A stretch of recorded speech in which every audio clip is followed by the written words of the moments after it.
All right, it's the #1 issue in American homes, getting your financial house in order. Well, today in our weekly financial fix, being able to afford to care for your aging parents. Karen Lee is the author of It's Just Money, so why does it cause so many problems? Well, Karen, it's called the sandwich generation, when adults are taking care of their aging parents and at the same time they're taking care of other members in their family. It's tough. And we cause some of this because our generation's having children later in life. So that's why we're sandwiched together. Oh, that's right. This did just happen in my family. My mother, who's been living independently since my dad passed a year ago, had a pretty significant stroke, and it caused cognitive impairment.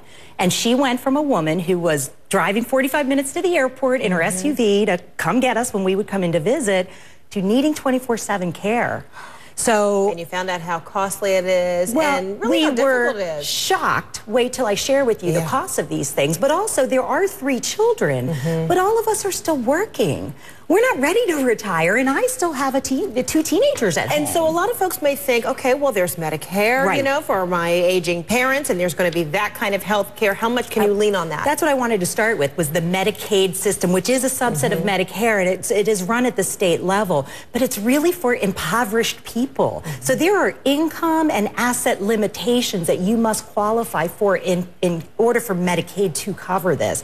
Now, it varies state to state. So just as an example, I wanted to show you here in the state of Georgia, you cannot earn more than $2,094 a month.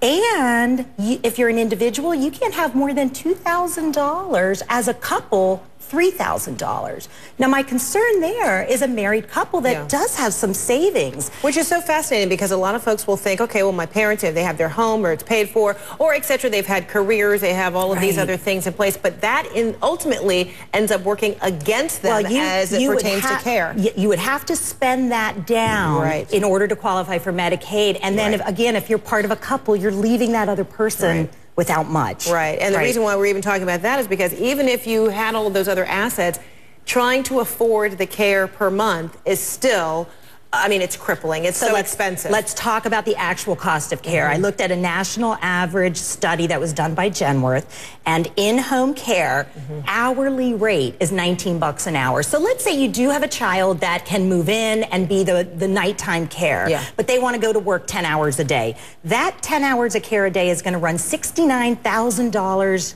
a year. Out of pocket. In most cases. Out of pocket. Now, in my mother's case, we wanted someone to live in the home. So there's the daily rate that we found was $216 a day, almost $80,000 a year. Fred, who can afford that?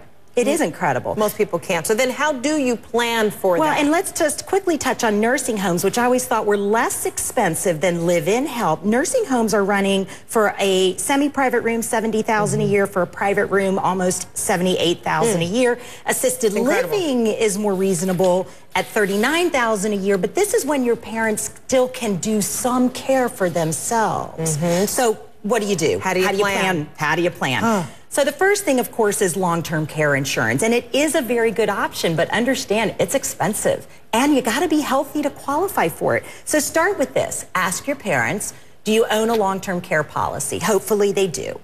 Look at the adult children, if there are any, and ask who is in a position to perhaps step in and provide some care for mom or dad. Maybe someone who's already retired, maybe someone who hasn't worked out of the home. Then maybe they have space in their home. Perhaps that's something to move the parent to that location while they're still healthy, Fred. We did that about 5-6 years ago. Moved my mother out to where my sister lives because she was our choice of the 3 kids that would be able to step in.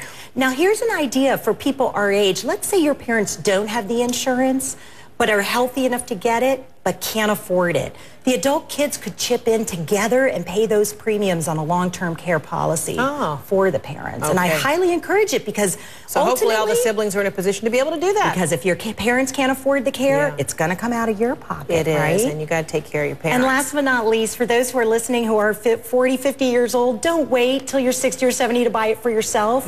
You probably won't be able to afford it either. So start looking at long-term care while you're younger. Great advice. All right, thanks so much, Karen Lee. Appreciate that, and all the best for your mom. Thank you so much. Thank you. And get more information by reading Karen's book, It's Just Money, So Why Does It Cause So Many Problems? Or reach Karen at KarenLeeandAssociates.com.